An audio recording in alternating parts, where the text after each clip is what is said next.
Hello everyone. Welcome to our channel ISC Steno. We are starting the passage at speed of 80 words per minute. Start. Mr. Deputy Speaker, Sir, may I, with your permission, intervene and say a few words in regard to the various matters that have been discussed. My colleague, the finance minister, who is in charge of this particular budget, will no doubt deal with the specific matters that have been raised in the course of this debate.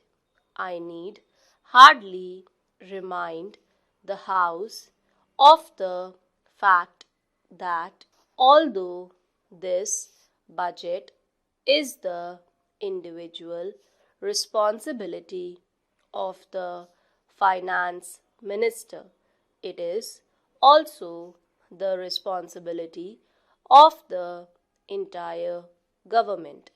And as Prime Minister, I am entirely responsible for it as well as any other member of the government.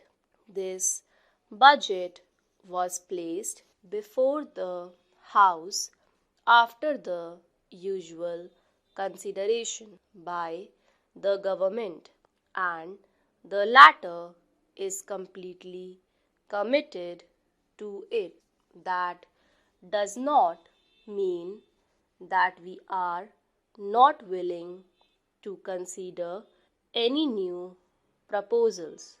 We certainly are, so long as the basic structure of the budget is not affected.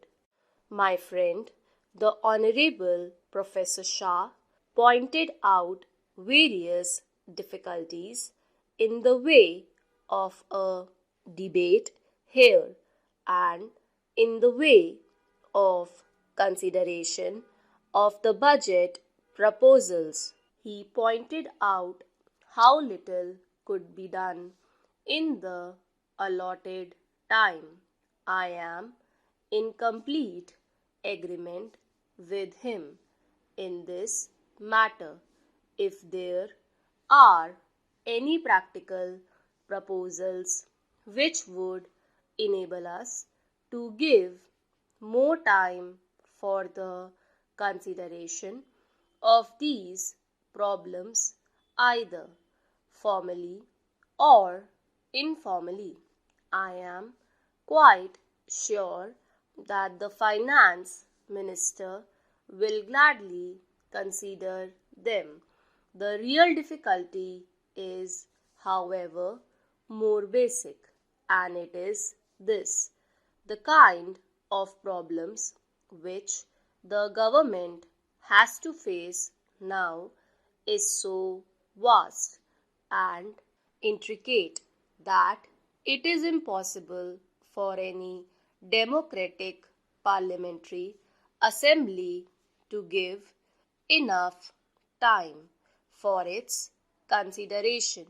It is just a question of time. This is not a new difficulty. I remember that long debates on this subject took place in a country like the United Kingdom, where they found that they could not get along with what is really the 19th century procedure in this 20th century of continuous crisis, social problems, and international problems. So, even parliamentary procedure in the United Kingdom has gradually changed, and many matters are left more to the committees than to the House itself.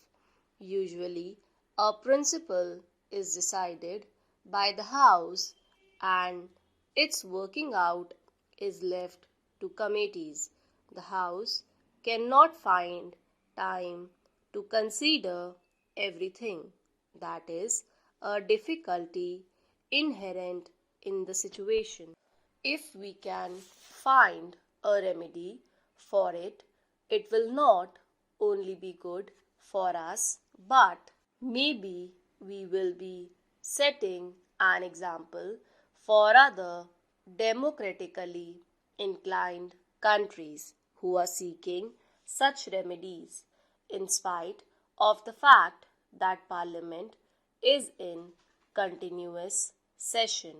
It is not able to find time to consider in detail all the important matters that come up. We have, in fact, much less time because we are not in continuous session.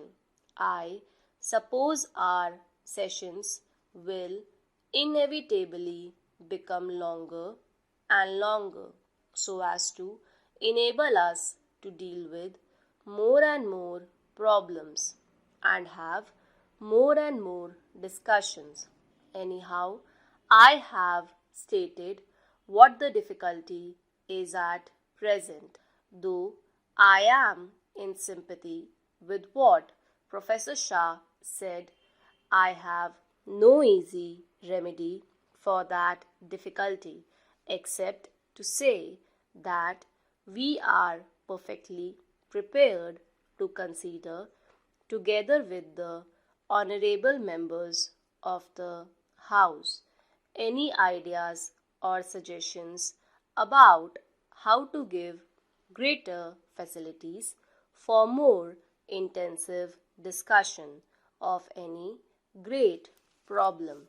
An honorable member referred to the budget speech as being directly or indirectly a survey of all manner of problems, domestic, international, economic, foreign, etc. The House can hardly expect the finance minister's budget speech to be a survey of all these tremendous problems, although they have no doubt some bearing on the budget. The world is becoming far too intricate and difficult for us to be able to keep the full picture in view always. As I listened to the honorable member who spoke just now, I was wondering whether he had the larger picture in mind or were getting lost in few minor and secondary matters. For instance, having referred to the government's extravagance, the honorable member went on to say certain things in regard to our bringing forward a bill for giving a pension to the president. That signified to me an approach which I would call 100% wrong. Besides, I should have thought that the subject on pension for the president was hardly a matter for debate or reference here. I say, even if this country is starving, even then you have to provide for our president. The honorable member perhaps prefers starvation for the president and himself. I certainly will not stand in his way, but we are considering graver matters than this, and the fact that such points are raised shows that we are not looking at the problems. We do not seem to be thinking of the vast problems that we are faced with and have to wrestle with.